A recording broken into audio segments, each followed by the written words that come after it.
না খেয়ে দিন, বাচ্চা কাচ্চাদের লেখাপড়া নাই, কোনো কিচ্ছু নাই, সব বন্ধ হয়ে গেছে। শুধু এই কলঙ্কের তকমা আমাদের হাসিনা সরকার চলে গেছে, ওর উপর আল্লাহর গজব পড়েছে। আর এই বিডিআর 20,500 বিডিআর আজ আজ এই অর্ধহারে অনাহারে বিভিন্ন জায়গায় কলঙ্কের তকমা নিয়ে আজ পথে ঘাটে মাঠে ডিসি অফিসের সামনে আমরা করি ঈদে প্রতিবেদন দেই, কোনো জবাব নাই। শাহবাগে কয়েকবার হয়েছে, শহীদ মিনারে কয়েকবার হয়েছে, আমাদের এক মুক্তিযোদ্ধা ভাই রক্ত পর্যন্ত দিয়েছে, কিন্তু আপনারা কেউ আমাদের কথা শোনেন না। আর যদি না হয়, কিছুই না পারেন, তাহলে ইয়েস নো একটা বলে আমাদেরকে বিদায় দিয়ে দেন। আমরা আর আসবো না আপনাদের কাছে, আমরা এ নিয়ে দুনিয়া থেকে ফিরিয়ে যাব। আল্লাহর কাছে একটাই বলে যাব, যদি আমরা সঠিক পথে থাকি, আমাদের দাবি একদিন না একদিন নাতিপুতিরাও আদায় করে নেবে আল্লাহ। আর যদি আমরা যদি এতে এক বিন্দু পরিমাণে যদি ইনভলভ থাকি, তাহলে আমাদের বিচার এই মাটিতেই হবে। আর এর বেশি কিছু চাই না। মাননীয় প্রধান উপদেষ্টা স্যার, আপনি আসুন, দেখুন, বিচার করুন, নাইলে আমাদের বঙ্গোপসাগরে নিয়ে মারিয়ে ফেলান। কোনো অফসোস নাই, আমরা বাঁচতে চাই না, কলঙ্কের তৎপা নিয়ে আর বাঁচতে চাই না।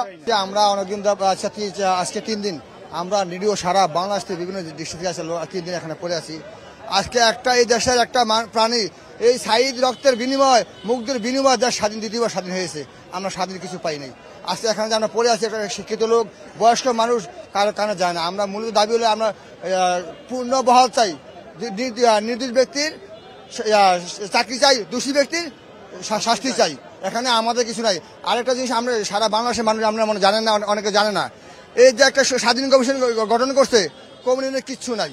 স্বাধীন বলতে কি, আমি সবকিছু করতে পারবো, সবকিছু করতে পারবো। এখানে স্বাধীনের নামে স্বাধীন, কিন্তু আসলে স্বাধীন নাই ভাই।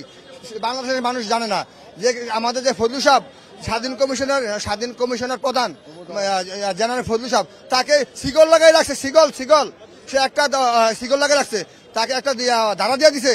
এই ধারা যারা চাকরিচ্যুত হয়েছে তাদের বিচার করা যাবে না। আমাদের যে চাকরিচ্যুত করা হয়েছিল, চাকরি বয়স ছিল আমার 1.5 বছর। আমি আজও আমার হৃদয়কে আমি প্রশ্ন করি যে কি কারণে আমি টারমিনেশন নিয়েছি, আমি নিজেও জানি না। যেহেতু আমার ইউনিট ছিল 11 ব্যাটালিয়ন, রামগড়, খাগড়াছড়ি। আমার বিএচএম বলছিল সাক্ষী দাও নাহলে বাড়ি যাও। বলছি আমি কি সাক্ষী দিব, আমি তো কিছু জানি না। যার সুবাদে আজকে আমি টারমিনেশন, বেকারত্ব জীবন যেমন করতেছি, কষ্টের জীবন যেমন করতেছি। সর্বোপরি ফ্যাসিস্ট সরকার এই দেশ থেকে নিপাত যাওয়ার পরে একটা আমাদের আন্দোলনের মাধ্যমে, এই মিডিয়াদের মাধ্যমে একটা স্বাধীন তদন্ত কমিশন গঠন করা হয়েছিল। সেই স্বাধীন তদন্ত কমিশনে একটা কালো ছায়া, অদৃশ্য শিকলে স্বাধীন তদন্ত কমিশনকে আটকে রাখছে, হ্যান্ডকাপ পরে রাখছে, অদৃশ্য শিকল, যা দেখা যায় না। দুইয়ের উম্মধারা দিয়ে রাখছে। সেখানে যারা বাহিরের বিচার বা সিউর বিচার বা বিশেষ আদালতে যারা চাকরিচ্যুত হয়েছে, তাদেরকে উনি বিচার আনতে পারবে না, চাকরি পূর্ণবল দিতে পারবে না। আমি রাষ্ট্রের কাছে আমি জিজ্ঞাসা করছি, রাষ্ট্রের কাছে প্রশ্ন করছি, আমার চাকরি কেন গেল? আমি তো আজও আমার হৃদয়কে বুঝতে পারতেছি না কি অপরাধ আমার চাকরি গেল। আমি আমার বাচ্চাকে, আমার ফ্যামিলিকে আজও আমি বলতে পারি না কি কারণে আমার চাকরি গেছে। আমি মিডিয়ার মাধ্যমে রাষ্ট্রের সর্বোচ্চ যারা পরিচালনা করছেন প্রশাসনের কাছে আমি একটাই আবেদন করব যে আমার চাকরিটা ফিরিয়ে দেওয়া হোক, আমার চাকরিটা ফিরে দেওয়া হোক। আমি যদি আমার চাকরিটা ফিরে পাই, আমি অনেক জীবন যেমন কষ্ট করতেছি, কেন চাকরি গেছে আমি জানি না। স্বাধীন তদন্ত কমিশনকে যাতে স্বাধীনভাবে কাজ করা যায়, স্বাধীন শব্দটা যাতে থাকে, ওনাকে যাতে অদৃশ্য শিকলে বন্দী না করা হয়, দুইয়ের উম্মধারা যাতে উঠে দেওয়া হয়, সে আবেদন করছি। ঢালাইয়ের সেরা প্রিমিয়ার সিমেন্ট।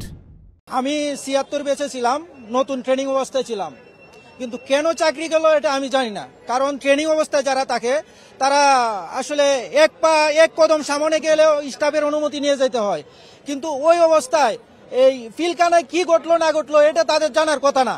হঠাৎ করে আমাদেরকে বাড়িতে পাঠানো হলো যে তোমরা বাড়িতে যাও, দেশের অবস্থা ভালো না, ভালো হলে তোমাদেরকে টাকা হবে।